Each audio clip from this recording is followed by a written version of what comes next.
नमस्कार दोस्तों, मैं Rajat faculty at government polytechnic Budaun. आज के हम अपने CNSC के लेक्चर में डिस्कस करने वाले हैं फ्यूल, वो भी सॉलिड और कुछ लिक्विड फ्यूल के बारे में।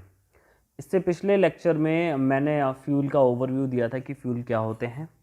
आइए उस पर थोड़ा सा डिस्कशन करते हैं। मैंने बताया था कि फ्यूल वो होते हैं जिनको जलाने पर हमें ऊष्मा मिलती है ना, और इनको कैलोरी मान के हिसाब से हम जो है मापते हैं, है ना। जितना कैलोरी मान ज़्यादा होगा उतना ही फ्यूल भी अच्छा होगा, है ना। फ्यूल मैंने कितने टाइप के बताए थे? मैंने बताए थे फ्यूल यानी ईंधन कितने टाइप के बताए थे?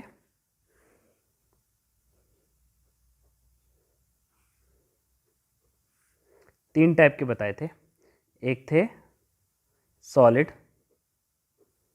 Liquid and gas. तीन टाइप के फ्यूल थे, ठीक है। इन तीन फ्यूल में से आज हम लोग जो पढ़ेंगे वो लिक्विड फ्यूल पढ़ेंगे, ठीक है।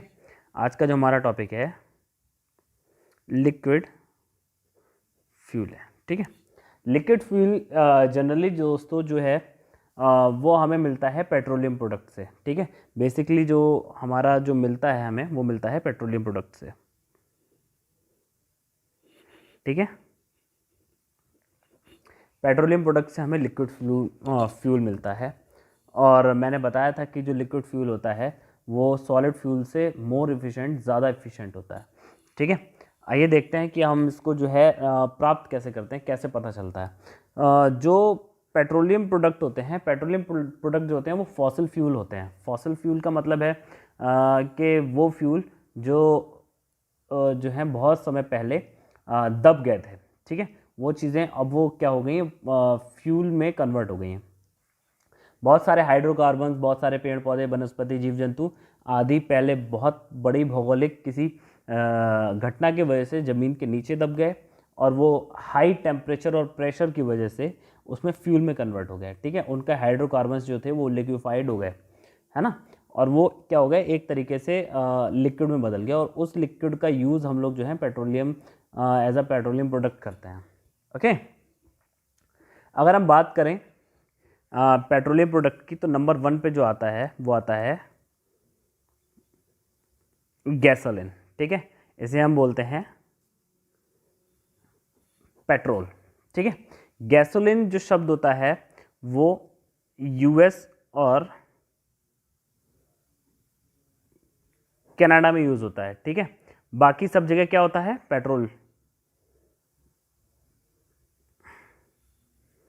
ठीक है। अदर जगह जो है उसको पेट्रोल यूज करते हैं, ठीक है। दूसरा जो होता है हमारा डीजल होता है। थर्ड कैरोसिन, ठीक है। फोर्थ LPG एक्सेट्रा, ठीक है। अब क्या होता है इनके बीच में, है ना, इनके जो बीच में हमें क्या मिलता है? नेफ्था, ठीक है। नेफ्था एक ऐसा प्रोडक्ट होता है जो पेट्रोल और डीजल के बीच का होगा, यानी उसमें पेट्रोल से कम गुण होंगे और डीजल से ज़्यादा। तो ऐसे प्रोडक्ट को हम नेफ्था बोल देते हैं, जो कि बीच में हमें प्राप्त होते हैं, ठीक है। अगर हम बात करते हैं पेट्रोलियम प्रोडक्ट्स की, ठीक है, तो पेट्रोलियम प्रोडक्ट्स को अगर हम ग्रेडिंग के हिसाब से देखें, ठीक है, उनके हाई कैलोरी मान और हाई कैलोरी मान और उनके लो मॉलिक्यूलर वेट के हिसाब से अगर देखते हैं तो सबसे पहले जो है हमें सबसे ऊपर जो है अच्छा मिलता है गैसोलीन, ठीक है। गैसोलीन के बाद में हल्का सा जो भारी होता है, ठीक है, जिसके मॉलिक्यूलर वेट ज़्यादा होता है, ठीक है, वो मिलता है हमको डीजल। डीजल से भारी मॉलिक्यूलर वेट जो होता है वो होता है कैरोसिन का, और उसके बाद में LPG का, ठीक है। तो इस प्रकार से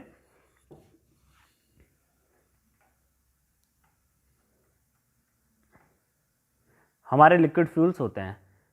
इन लिक्विड फ्यूल्स को बर्न करने के लिए भी अलग अलग तरीके से, इन लिक्विड फ्यूल को बर्न करने के लिए भी हमें जो है वो अलग अलग तरीके से हम लोगों ने अपने इंजन्स को डिज़ाइन किया है। कुछ इंजन्स हम लोगों ने डीजल कुछ इंजन्स को हम लोगों ने जो है वो डीजल पे चलने के लिए बनाया है, कुछ को पेट्रोल पे चलने के लिए बनाया है, कुछ दोनों से चल जाते हैं, है ना।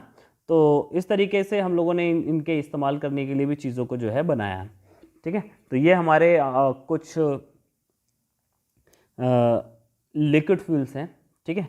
लिक्विड फ्यूल्स के बारे में, एक्सट्रैक्शन के बारे में अगर बात करते हैं तो एक्सट्रैक्शन की जो प्रोसेस होती है उसमें हम लोग जो है पहले पता लगाते हैं कि ज़मीन के नीचे कहाँ पर तेल है, फिर वहाँ से उसको निकाला जाता है। उसके बाद में उसकी क्रैकिंग होती है, क्रैकिंग यूनिट्स में जाते हैं वो, ठीक है, जहाँ से हम लोग जो हैं उनको जो क्रूड ऑयल आता है, ठीक है। एक्चुअल में ये जो जो लिक्विड्स जो ये प्रोडक्ट्स हैं, ये प्रोडक्ट जो हैं फाइनल प्रोडक्ट जो है हमें इस फॉर्म में नहीं मिलते हैं। सबसे पहले हमको अगर हम देखें, ठीक है, अगर मैं इसको देखता हूँ तो मुझे कुछ ऐसे नज़र आता है कि पहले जो है नेचर से मुझे मिलता है क्रूड ऑयल, ठीक है, यहाँ हिंदी में करता हूँ, प्रकृति, ठीक है, कच्चा तेल, ठीक है। इसके बाद में क्या होता है, यहाँ से मुझे मिलते हैं प्रोडक्ट, ठीक है, पेट्रोलियम प्रोडक्ट, ठीक है, यानी पेट्रोलियम उत्पाद, और ये सारे उत्पाद जो हैं वो ये हैं, ठीक है। तो ये थे हमारे कुछ पेट्रोलियम के प्रोडक्ट, ठीक है, जो लिक्विड फ्यूल थे। अगर मैं इनके कुछ एडवांटेजेस के बारे में बात करना चाहूँ तो एडवांटेजेस इसके ये हैं कि जो सॉलिड फ्यूल्स होते हैं उनसे सबसे अच्छे होते हैं, ठीक है। दूसरा, जो इनकी बर्निंग होती है बहुत ज़्यादा कांस्टेंट और बढ़िया होती है, ठीक है, जिसकी वजह से ये लोकप्रिय फ्यूल है। इसके अलावा जितने वाहन और जितनी भी जो व्हीकल्स वगैरह जो हैं चलते हैं वो सारे के सारे इस पर चलते हैं। और इसके अलावा ये जो फ्यूल होते हैं इनको कैरी करना इजी होता है, ठीक है, और कैरी करना इजी और सेफ़ भी होता है, ठीक है।